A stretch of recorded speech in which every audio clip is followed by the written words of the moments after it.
If you want to get into the six-figure mark, this is the only advice I have for you, because this is the only thing that has worked for me. I haven't tried a lot of things, but this is what has worked for me, and I hope that it works for you too. So trust me, guys, it is very, very possible to make six figures before the age of 25.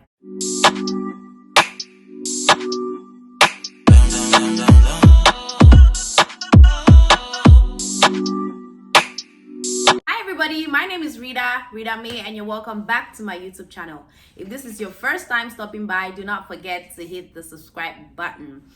Let me start by apologizing if you see my video quality keep shifting. Just know that my camera has been giving me such a headache. I had to ditch it and now I'm using my phone. So please bear with me if the quality is not as good. So today's video is gonna be about career advancement, making a certain amount of money before the age of 25. So I'm going to be sharing with you my personal experiences, things that I've actually done in the past that helped me advance my career, helped me get to where I am right now. First of all, you do not have to have your life figured out by the age of 25.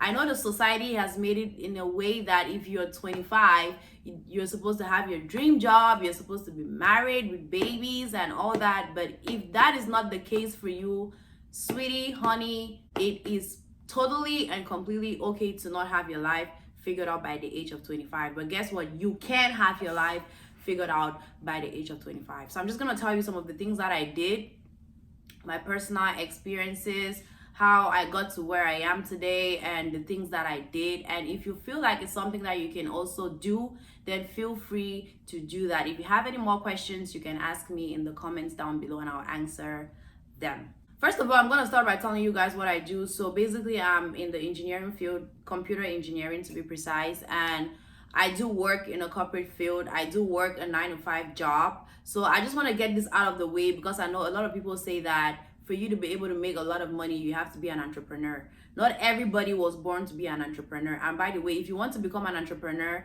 you have to have capital. You have to have an amount of money to start your business with. And that is what 9-to-5 jobs are for. So you have to have a base before you get into entrepreneurship. So yeah, that's where I'm gonna start. So I'm a computer engineer, and when I first came to this country, I was about 19, 20, and that was like the first thing that I ventured in. Thank God for my uncle. I moved in, I was living with my uncle back in Virginia, and he was the one who advised me, because he said, Rita, I don't want you to make the same mistake that I did. You're still young, you can start this thing, and you're not gonna regret it, because initially I wanted to become a nurse. That's like everything that immigrants do, especially Cameroonians. I don't know about Nigerians, but when we come to America, we're always advised to do nursing. I mean, shout out to all the nurses. You guys are amazing, especially during this pandemic. You guys are the real heroes, and I salute you all. But for me, nursing has never really been something that I was into. I'm not really like I'm not the caregiver kind of person. I mean, I wouldn't say I'm like, there's some people that are really compassionate. They can really take care of other people. I'm not really that kind of person. So nursing, and when it comes to blood, it's just not my style. It's just not something that I really wanted to do. But then coming to America, that was like on my list. I'm like, you know what? I'm just gonna be a nurse, because you can never lack a job being a nurse. But my uncle was like, Rita, I have three degrees. I have a degree in finance, I have a degree in marketing, and I have a bachelor's in marketing. But I'm not using that degree right now. I switched to the IT field, and that's what I'm based, and that's what I'm doing right now. And guess what? He still has no, he paid off his student loans, but he had a lot of student loans to pay for when he didn't even use the degrees that he had. So for me, it's kind of like it was an advantage for me, because I had somebody like that could tell me what to do, because he told me that go do this IT course, you're not gonna regret it. And I'm like, you know what, let me just take a leap of faith. I did it. So I registered for the course. It took me about a year to get my certifications and everything. And after that, I started applying for jobs.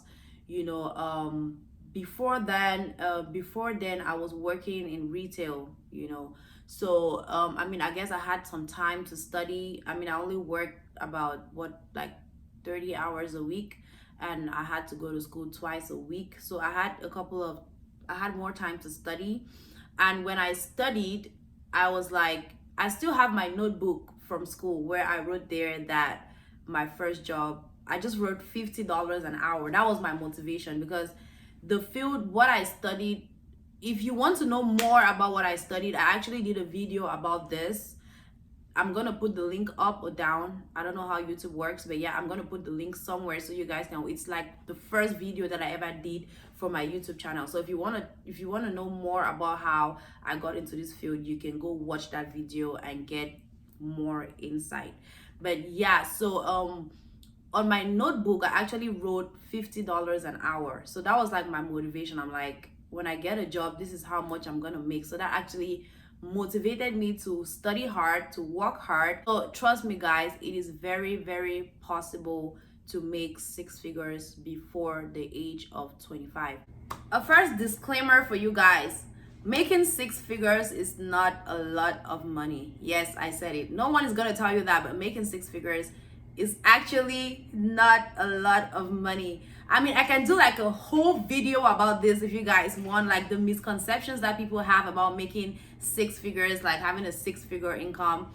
Trust me, the difference is not really there. I mean, I know I sound crazy. For people who don't know, for people who have never made six figures before, you're gonna think I'm crazy, but trust me, there really is not a big difference. So all right, let me just give an example, right?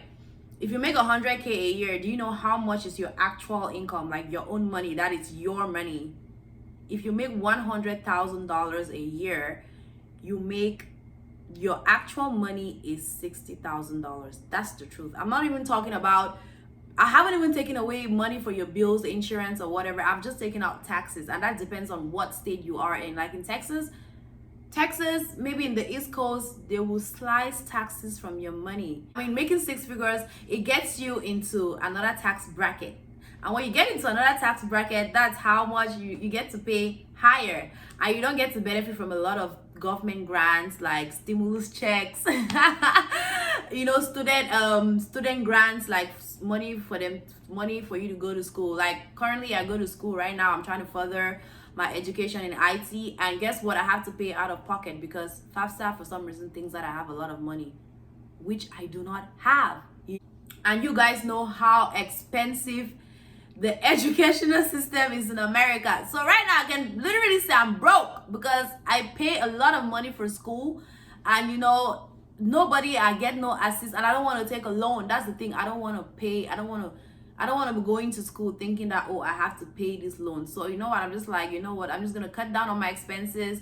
I'm just going to pay this thing, get it over with, and, just reap the benefits of whatever I'm doing. So yeah, that's just a disclaimer for six-figure achievers. So I'm the kind of person that I really don't like to stress. I hate stressing. Like my mom will always tell me that I pray you become rich in future or you marry a rich man. Because trust me guys, I like to live life. Like I like enjoyment. I'm not that kind of person that I like living in the moment. But I save money. Don't get me wrong. I do save money. So I'm gonna do a video about saving money right after this. So yeah, I got y'all. Yeah, so I'm that kind of person that I really don't like stress. I like easy money. I like easy things because, man, we didn't come here to stress. Now if you spend all your life stressing, what actually have you enjoyed? So yeah, I'm that kind of person that I like to stress. I don't like to stress. So yeah, so going through this was kind of like easy for me. So I'm like, okay, easy route, easy money, fast money, blah blah blah. And I've been in this field for what? It's almost 5 years, 6 years, getting into 6 years, and I haven't regret. There is no regret, there is no regret. So guys, I'm just telling you that I'm just giving you guys my own experience because it's not something that I regret up to now. But how did I succeed in this field? So basically I would say it's the consistency. Because trust me, when you start something new, before you get yourself versed with that thing, it takes time. And sometimes you can give up if maybe you're in class and you don't understand what the teacher is saying. It can get you frustrated and you can be like, oh, I'm not going to do this. But know that it is not an easier route. It is not an easier route. I mean, it takes shorter time, but you have to also put in the work.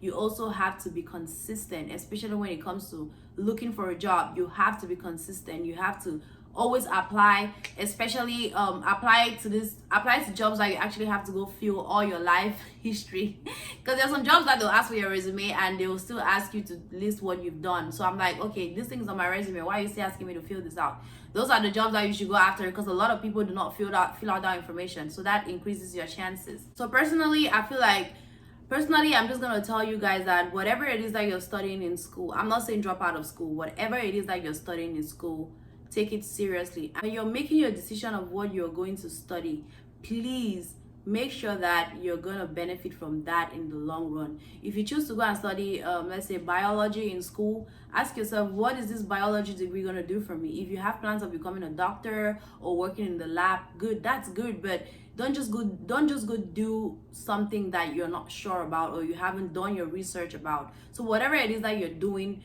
have a goal towards that degree. Don't just go and do something because you see other people doing it. Make sure that you've done your research. Make sure that you know that it's going to help you in future. Put in your timeline, calculate your timeline. How long is this going to take me when I'm done from school? What more do I have to do to get to the right career path that is set for me or that I want? So you have to put all this into consideration. And also, of course, you have to also be consistent. You have to be consistent, and you also have to burn the midnight candle. So another thing that actually helped me succeed in this field was that I was so determined, because I mean, guys, trust me, I was so determined because I have a lot of responsibilities. Something that I don't share on social media, but yeah, I have a lot of responsibilities. So this was kind of like my way to aid myself or aid the people that I'm responsible for, because you need to have a motivation. You have to have something that motivates you. If you're trying to start a business, you have to have something that motivates you. What do you want to do? Like, what is your goal? You have to outline your goal and work towards that. So I'm like, okay, I'm really put in the position where a lot of people look up to me. So I'm like, okay, that is my motivation. I'm gonna get this thing done. I'm gonna get a job. I'm gonna make the money that I want to make. You understand what I'm saying? So yeah, so that actually was my motivation, and that actually helped me study. That actually helped me stay consistent, and that actually helped me get to where I am today. So I wasn't really the type that was I wasn't really moved by peer pressure. I would not spend my money on unnecessary stuff because I didn't even have the money. I'll literally buy my clothes from Walmart. I didn't really care. No matter what people say, I would buy my clothes from Walmart because that was what I could afford at the time. Like, see, do not rush yourself, people. Do not rush yourself. Don't let peer pressure kill you. If you see that your friends are balling and you're not balling, if you cannot afford it, do not go and kill yourself. Don't go and enter debt because you're trying to prove a point to people that don't even give two F's about you. I'm telling you this because that didn't really move me. I saw the life that people were living. I was like, I cannot live this life. Why would I go and spend money and buy Gucci when I cannot even afford it? You know, so I would say that staying grounded was one of the things that kept me afloat, because I didn't compare myself to others. I only bought what I could afford. Even now, I don't live like a luxurious life. Like, people will ask me sometimes, oh, do you used to live at that your apartment? I'm like, yeah, where do you want me to move to? If I'm not moving to a big house, I'm not gonna go spend maybe thousands of dollars on an apartment that I don't own. So it's all about self-discipline. Just because you make a certain amount of money doesn't mean you should just spend it carelessly. You also have to think about the future. I mean, live in the moment, but think about the future. I still drive the same car that I drove when I was making $9 an hour. I still, like, my rent hasn't, I mean, I moved to a new apartment, but the difference, the difference wasn't that much, because I'm looking at the bigger picture. I'm trying to save for something bigger. So don't think that I have a lot of money, because I'm still getting there. I'm trying to get into the architect, like because with IT it advances. There's levels to this. So I haven't gotten to that level where you know, right? But I'm getting there. When I get to that, I'm still an engineer. When I get into the architect level, that's when, you know, we can talk money. Right now, this is chicken change. Get what I'm saying? So my advice to anybody watching this video is that if you are 25 or older, trust me, you can make it in whatever you put your mind to it. if you feel like my story is motivating to you and you want to do what I did, go watch my first ever video. I have every information there. Like I said, I wasn't going to talk about anything that I haven't experienced. Everything that I'm telling you right now is something that I've been through, I've gone through, I've seen the benefits, I've seen the downside, and that's why I'm sharing it with you, because I'm all about sharing what makes people succeed. I'm all about giving information that can help one or two other people out there. I mean, I've already had, from my first video, I've had a lot of testimonies. I've had a lot of people come up to me and be like, oh, I had given up, but your video made me stand up back to my feet. I've gotten a job. I've had so many of those testimonies, and I'm grateful. I'm grateful that God can actually use me to help other people. I'm not doing this to brag. I'm not here to come and brag and tell you that I make 6 figures. No, that is not the reason behind this video. I'm not doing this video because I want a lot of views. Well, maybe a lot of views, but yeah, I'm doing it. The sole purpose of this video is because I want to help other people, because I feel like if you have an idea, or if you know something that can help other people, you share it with them, because it's not gonna stop you from shining. I always say that making somebody else shine does not dim your own light, so we can all shine together. I always tell people this. Whatever, if you have any questions, come to me. Instagram, Snapchat, WhatsApp. People always ask me questions over there, and I answer them without hesitation, because if I were in their shoes and I wanted to know something that would help me, I would want them to answer me. So that is what actually help. That's what I always put at the back of my mind, that if they have any questions, answer them, and I do that. So I hope that this video has helped one or two people out there. If you're still struggling, you don't know what career to go into, if you want to get into the 6-figure mark, this is the only advice I have for you, because this is the only thing that has worked for me. I haven't tried a lot of things, but this is what has worked for me, and I hope that it works for you too. So thank you guys for watching. If you haven't subscribed, please guys, subscribe.